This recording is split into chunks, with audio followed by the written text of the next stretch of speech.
Hey y'all, welcome back to the DIY Entrepreneurs Reaction Show. And today we're going to be reacting to another Shark Tank pitch. And so let's go ahead and check it out. Don't forget to like the video and subscribe to the channel if you like this content.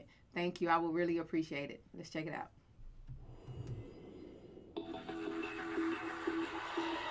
Next up is a new version of a tasty butter.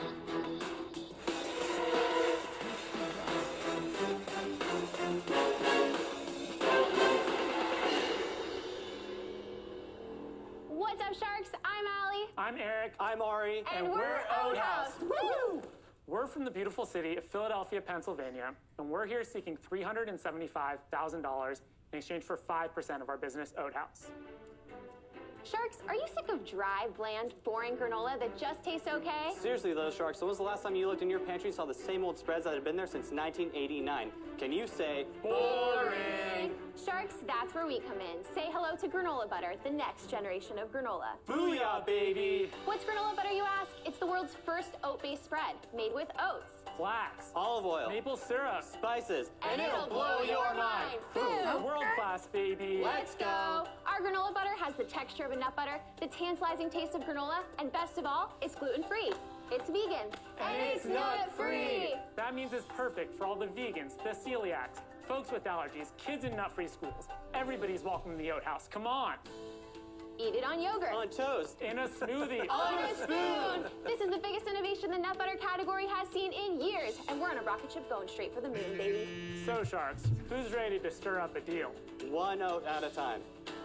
If this nut thing doesn't work out, you're going to be dancers. It's fantastic. Thank So you. can we open up and try? We have Yeah. So, Sharks, in front of you have our 4 core flavors. You have our original with cinnamon and cardamom. You have our vanilla, which tastes like a sugar cookie. You have our chocolate, which reminds me of brownie batter, and our blueberry, which is just like my grandma's blueberry crumble. At the Oathouse, we want to bring the play and fun back into eating. And as the chef, my only rule is that there's no wrong way to eat granola butter. First of all, when you open it, the smell is fantastic. Thank you. I really like Yeah, it's just got a great, like, kind of toasted, caramelized granola smell. I yeah. want And it some. tastes like a peanut butter Yeah. to me. Exactly. Is it supposed to? Yeah, it's supposed to have that texture of the nut butter, and you kind of use it the same way. But it has that taste of granola. It's almost soup-like. I mean, is that Yeah. going to be a pushback from consumers? Yeah, so it's slightly more spreadable and drizzly than normal Is peanut that butter. intentional, or is But it because not a your lot. ingredients? Yeah, it's intentional. I mean, most people like it that way so they can drizzle it on yogurt bowls and smoothies and acai bowls and stuff like that. Guys, what is your relationship? So Eric and I are dating. We've been dating for about 8 years. So he's wifed up at this point. What are you waiting for, Eric? She said he Good wiped question. up at this And point. then Ari and Eric are childhood friends. How did you come up with this idea? Granola butter actually came out of my eating disorder recovery. So I struggled with food in my body for over a decade, particularly anorexia, binge eating, and orthorexia, My which is gosh. sort of like eating healthy taken to the extreme. So it's an obsession with eating perfectly clean all the time. So one day, I just hit my rock bottom and decided to reach out for help. Found an incredible therapist who, really set me up on this journey of self-love and food freedom. And I did what any millennial would do in my situation, which was I started an Instagram account to document my entire journey. I bet you helped a lot of people, Allie. Yeah, thank you. I'm excited to share my story because I felt so alone when I was going through it. And so if one person watching, hopefully I can help them feel less alone. And Now, Allie, was then this granola butter yeah. something you said it came out of that journey? Definitely, yeah. So where the Explain. granola butter comes in is, part of my recovery journey was adding my fear foods back into my diet. So for me, that was peanut butter and almond butter because they're, a little more calorically dense. And so I avoided them for a really long time. And as I started to add them back in, my gut couldn't handle all of the nuts, unfortunately. So I started to explore some of the nut-free options. But for me personally, they just didn't resonate with me that much. And so I was in my tiny SF kitchen with just like a blender, some granola, and I had this epiphany to do an oat-based spread. And I saw what, oat milk had done and just exploded. And I was so shocked that no one had done an oat-based spread. So that's where the idea was born. And then we brought Ari in, and he put the chef's kiss final touches on it. He did say he was a Can you chef. break down the numbers for me? So, lifetime sales of the business, we've done $2.7 million. Cash money. And Over what period of time? so we launched in March of 2018. The first year we did about $156,000 in sales. The next year we did $435,000. Last year we did $1.2 million. Wow. And that was with a marketing spend of less than 5% of our gross revenue. Good for you. That's a lot. Thank That's you. great. And we're looking to close this year out at about $2.5 million. And how much money have you guys raised? So we actually bootstrapped the business for the first 2 years. We put about $100K of our own money and raised $600K on a convertible note. What valuation? So we raised that at partially on a $5 million cap and partially on a $6 million cap. The first part of that was our true friends and family. And the second piece of that was from founders who've had successful exits in the space. Tara Bosch, who's the founder of Smart Suites. She was a solo founder and ended up selling her business for over $300 million in just 4 years. We have Jake Casson, who bootstrapped his way to one of the most successful e-commerce businesses, Movement Watches. And they also had an exit for over $300 million. So what is the cost structure? What does it cost you to make a jar? Yeah, so it costs us on average $325 to manufacture a jar. We sell a jar for between $9 and $12.95 on our site. To distributors, we sell for a little under $5.50. And then that lands on shelves between $8.99 and $11.99. So when you walk into a store, what is it about it, as opposed to all the competitors that are out there, that's going to make it stand out and make people want to sample it? Why people go to our product is really different based on who the consumer is. So if they have a nut allergy or they're... Oh, no, I get that, but there's a lot of them now. And just being allergen-free and gluten-free, that's not enough of a differentiation. And I just don't see that one thing that makes it stand out. You know, you guys have had great success so far. I'm sure you'll continue, but for those reasons, I'm out. Okay, thanks, Mark. You're welcome. I love the team. I love the branding of it. I think it's a great name. But I have to say, I don't see what I could do for your business. And unfortunately, I'm out. Thank you. Yeah. Every shark does food deals. I'm no different. This category is very competitive, but I'm still stuck on the consistency. I don't like it. Okay.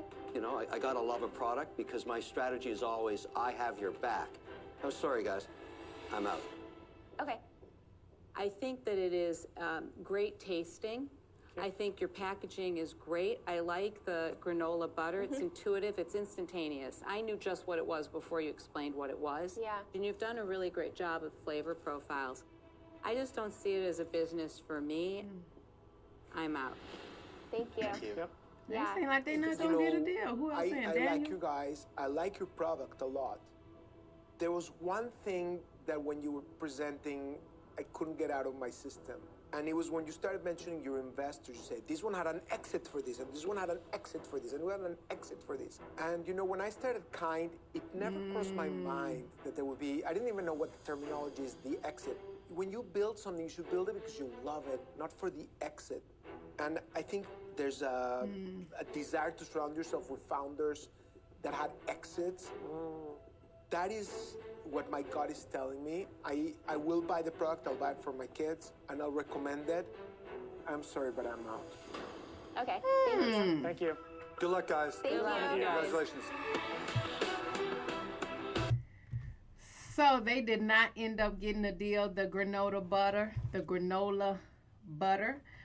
They did not end up getting a deal. But then you said something at the end that kind of has me thinking, because I think where I am now in my entrepreneurship journey, I'm looking for businesses that I can either start and exit out of cleanly, or I'm going into a plan knowing that the end is me selling the business. So knowing my exit. And I think that's healthy to know.